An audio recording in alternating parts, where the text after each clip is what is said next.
Hi guys, welcome to our channel Aaradhya Satvik vlogs. ఎలా ఉన్నారు అందరూ? మేమైతే చాలా బాగున్నాము. ఈరోజు మామిడికాయ ఆవకాయ పెడుతున్నాం అనమాట. ఇవైతే కొత్తపల్లి కొబ్బర్లు ఆవకాయ కోసం తెప్పించాను. ఫస్ట్ కాయలు తెచ్చుకున్న తర్వాత వాటర్లో పెట్టేసేయాలి. నేను ముందు రోజు నైట్ తీసుకొచ్చాను. వాటర్లో నైట్ పెట్టేసి మార్నింగ్ నీట్గా ఒక 2-3 టైమ్స్ వాష్ చేసేసి ముచ్చిక తీసి మళ్ళీ వాష్ చేసి బట్టతో తుడిచేసి ఇట్లా ఎండకి వేసుకోవాలి. అయితే మార్నింగ్ నాకు మబ్బుగా ఉందన్నమాట. నాకు తర్వాత ఒక 1/2 అవర్ 45 మినిట్స్ అట్లా ఎండ వచ్చింది అంతే. అది కూడా లైట్గా వచ్చింది. తర్వాత ఆవకాయకి కావాల్సిన ఇంగ్రీడియంట్స్ అన్నీ అవి కూడా ఎండలో పెట్టుకోవాలి. దానికి వాడే బేషన్ ఏమిటి, మీరు కలుపుకునే బేషన్స్, మిక్స్ జారు అన్నీ కూడా ఎండలో పెట్టుకోవాలి. నీట్గా బట్టతో తుడిచేసుకొని, తడి అంటూ ఉండకూడదు. దీనికి ఇంకా మెయిన్ తడి ఉండకూడదు, తడి తగలకూడదు. ఇంకా జాగ్రత్తగా చేసుకుంటే 1 ఇయర్ పాటు నిల్వ ఉంటుందన్నమాట. ఈ ఇంగ్రీడియంట్స్లో ఏంటంటే మనం సాల్ట్ కొలత అది సరిగా చూసి వేసుకుంటే చాలు, ఖచ్చితంగా బాగుంటుంది ఆవకాయ.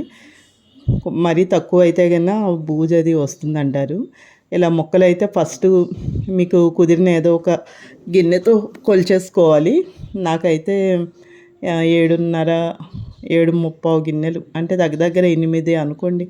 తల కొట్టి కొలిస్తే 8 వచ్చాయి. 8 అంటే అందులో హాఫ్ ఇంగ్రీడియంట్స్ వేయాలి మనం. అంటే నేను 4 గిన్నెలు వేసుకోవాలి. కారం అయితే ఏంటి, ఆవపిండి అయితే ఏంటి, సాల్టు, మెంతిపిండి, ఇవేమో వెల్లుల్లిపాయలు, ఇవన్నీ కూడా మొత్తం అన్నీ కలిపి 4 గిన్నెలు వేసుకోవాలి. నేనైతే కారం గ్రేవీ ఎక్కువ కావాలని చెప్పి నేను కారం అయితే అది విడిగా ఆవకాయ కోసమే పట్టించాను, లావకాయ తీసుకొని. సో ఆ కారం అయితే నాకు 8 గిన్నెలు వచ్చాయి కదా, అందులో 2 గిన్నెల కారం వేశాను, 1 గిన్నె సాల్ట్ వేశాను, 3/4 గిన్నె ఆవపిండి వేశాను. ఆ తర్వాత 1/4 గిన్నె మెంతిపిండి, విడిగా కొన్ని మెంతులు చల్లాను. అలాగే పైన ఇవి వెల్లుల్లిపాయలు కూడా వేసాను. ఇంక అంతే. ఫస్ట్ ముక్కల్లోకి అయితే ఆయిల్ వేసేసుకోవాలి, ఎందుకంటే మనం వేసేవన్నీ వాటికి పట్టాలి కదా. యాక్చువల్గా ఆవకాయ ఎవరికి నచ్చినట్టు వాళ్ళు ఒకటి ముందు కారమై కలిపి తర్వాత ఆయిల్ వేస్తారు, లేదంటే ముందు ఆయిల్లో ముక్కలు ముంచి తీసి దానిలో మళ్ళీ కారం ఇంగ్రీడియంట్స్ అన్నీ వేస్తారు. ఎవరికి ఎలా అలవాటైతే అలా చేసుకోవచ్చు. ఎవరు ఎట్లా చేసినా కూడా తడి అనేది మాత్రం తగలకూడదు. హైజీనిక్గాను తడి లేకుండాను చేసుకోవాలన్నమాట. నేనైతే ఒక 3 ఇయర్స్ నుంచి పడుతున్నాను ఆవకాయ. అంతకుముందు మా అత్తయ్య గారు పట్టించి ఇచ్చేవాళ్ళు అనమాట. తర్వాత ఆవిడ కొంచెం చేయలేకపోతున్నారని చెప్పి నేను నేర్చుకున్నాను అనమాట. నేను చేయడం నేర్చుకున్నాను. ఆవకాయ పెద్ద కష్టమేమి ఉండదు, కానీ అవి ఎంత ప్రాసెస్ ఉంటుంది చూడండి. ఆ తడి తగలకుండా ప్రతిదీ జాగ్రత్తగా చేసుకోవడమే పెద్ద పని అనమాట. అన్నీ అయిపోయిన తర్వాత ఈ కలుపుకోవడం, కలిపేసి పక్కకి పెట్టేసుకొని 3 రోజుల తర్వాత కలుపుకోవాలి. ఇంకా అదంతా పెద్ద ఏం పని ఉండదు అనమాట. ఇంతేనా అనిపిస్తుంది. ఇంకోటి కొలతలు ఒకటి చూసుకోవాలి మనం, ముక్కలు ఎంత అనేది అదంతా చూసుకోవాలి. అంతే, పెద్ద ఏమి ఉండదు. ఇంకా తక్కువ కాయలతో పడితే ఈజీగా ఉంటుంది అనమాట మనకి. ఫస్ట్ కలిపేవాళ్ళు అయితే 20 కాయలతోనూ 10 కాయలతోనూ ట్రై చేసుకోవచ్చు.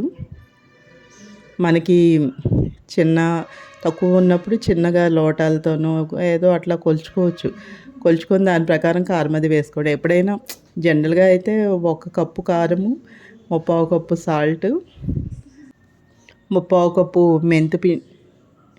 మెంతిపిండి 1/4 కప్పే వేస్తామండి. 3/4 కప్పు ఆవపిండి వేస్తాము. తర్వాత దానిలోకి మెంతులు కూడా నేను విడిగా కొన్ని వేస్తాను, పౌడర్ కాకుండా. అట్లా బాగుంటుంది. అవి నానినాక తింటుంటే బాగుంటాయి.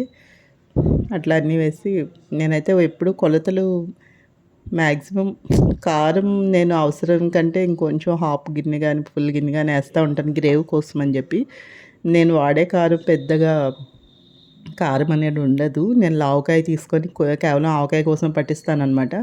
అందుకని కొంచెం కారం 1 గిన్నె ఎక్కువ వేసినా పెద్ద ఘాటుగా అలా ఏమి ఉండదండి. ఎలాగో మిగిలిన ఇంగ్రీడియంట్స్ అన్నీ వేస్తాం కదా, సరిపోతుంది. అట్లాగా కమ్మగా ఉంటుంది టేస్ట్ అది. సో నేనైతే లక్కీగా ఇది థర్డ్ టైం అనమాట నేను కలపడం. చక్కగా చాలా బాగా వచ్చింది ఆవకాయ. టేస్ట్ అది చాలా చాలా బాగుంది.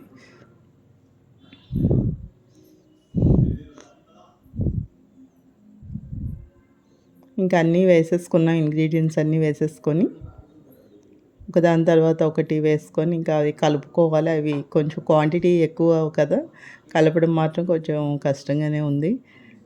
నేను ఫస్ట్ 30 పెట్టానండి. 30 కాయలు పెట్టాను. ఆ తర్వాత లాస్ట్ టైము ఒక లాస్ట్ టైం కూడా 50 కాదు 60 పెట్టినట్టున్నానండి. అప్పుడు బాగా కష్టం అనిపించింది. తర్వాత ఈ సంవత్సరం కూడా ఒక 50 కాయలు పెట్టాను. పర్వాలేదు. అయితే ఈ మొక్కలు కొట్టించుకురావడం అవన్నీ దాని మీద ఆ జీడి పప్పుర అదంతా ఉంటుంది కదా, అదంతా తీయడం అది పెద్ద పని. కొంచెం ఎవరైనా సాయం ఉంటే పెద్ద ఏం అనిపించదండి. అయితే నేనైతే సింగిల్గా చేసుకుంటాను. ఈ పని అంతా నేను సింగిల్గా చేసుకుంటాను మొత్తం. మొక్కలు కొంచెం మా హస్బెండ్ మొక్కలు అవి కొట్టించుకొస్తారు. అవి పైన పొరలు అవి తీయడానికి సాయం చేస్తారనమాట. మిగతా A to Z నేను ఒక్కదాన్నే సింగిల్గా చేసుకుంటాను. లాస్ట్ ఇయర్ కానీ ఆ ముందు సంవత్సరం కానీ సింగిల్గా ఇంకా అన్ని మొక్కలు కొట్టించుకు రావడం దగ్గర నుంచి అన్నీ నేను ఒక్కదాన్ని చేసుకున్నాను. కొంచెం స్ట్రెయిన్ అనిపిస్తుంది, అంటే కుదరదు టైమింగ్ అది మా హస్బెండ్తో. ఇప్పుడంతా న్యూక్లియర్ ఫ్యామిలీస్ కదండి. మా చిన్నప్పుడైతే అందరం కలిసి చేసుకునేవాళ్ళము. ఇప్పుడు అట్లా ఏం లేదు. ఇంకా మనకి ఏదన్నా కావాలంటే మనం సొంతంగా చేసుకోవడం, లేదంటే బయట నుంచి పని వాళ్ళని పిలుచుకోవడం, ఇలా ఉంటుంది పరిస్థితి ఇప్పుడు. కొంతమంది ఇప్పటికీ చక్కగా మెయింటైన్ చేసుకుంటున్నారులే, కానీ ఇంక ఇప్పుడు ప్రజెంట్ ఉన్న సిచ్యువేషన్స్లో ఈ న్యూక్లియర్ ఫ్యామిలీస్ కదా, నేను అంతా సింగిల్గా చేసుకోవాల్సి వస్తుంది. ఇంకా మరీ ఏదైనా సాయం కావాలంటే ఎవరో ఒక పని వాళ్ళని పిలుచుకోవాల్సి వస్తుందన్నమాట. ఓకే గైస్, మీ ఆవకాయలు ఎట్లా కలుపుకున్నారు? అందరూ పట్టేశారా లేదా? అయితే యాక్చువల్గా క్లైమేట్ కూడా కొంచెం గుబులుగా ఉన్నా చల్లబడిపోయింది కదండి. ఏమన్నా ఆరబెట్టిన సాయంత్రానికి వర్షాలు వచ్చేస్తున్నాయి. నాకైతే ఇంకా ఒడియాలు అవి ఇంకా అవ్వాల్సి ఉంది. గుమ్మడి ఒడియాలు అవన్నీ నాకైతే ఏమీ అవ్వలేదు. ఇంకా ఈ ఆవకాయ ఒక్కటే చాలా ఇది అయ్యేప్పటికీ అమ్మయ్య అయ్యింది అనిపించింది. చాలా ఆవేళ హెల్త్ కూడా బాగుండలేదు. కొంచెం కష్టంగానే అనిపించింది ఈ సంవత్సరం అయితే. ఆవకాయ పెట్టలేనేమో అనుకున్నాను. నాకు బిజీగా ఉంది ఆఫీస్లో వర్క్ అదంతా, చాలా బిజీగా ఉండి ఇంకా సండేసే కుదురుతుంది కదా. అలానే పర్టికులర్ సండే పెట్టుకుంటే ఆవేళ ఇంకా ఏదో ఒక వేరే పని ఉండి ఇది చేయలేకపోతానేమో అనుకున్నాను. బట్ లక్కీగా నాకు కంప్లీట్ అయిపోయిందనమాట. ఇంకా హ్యాపీ.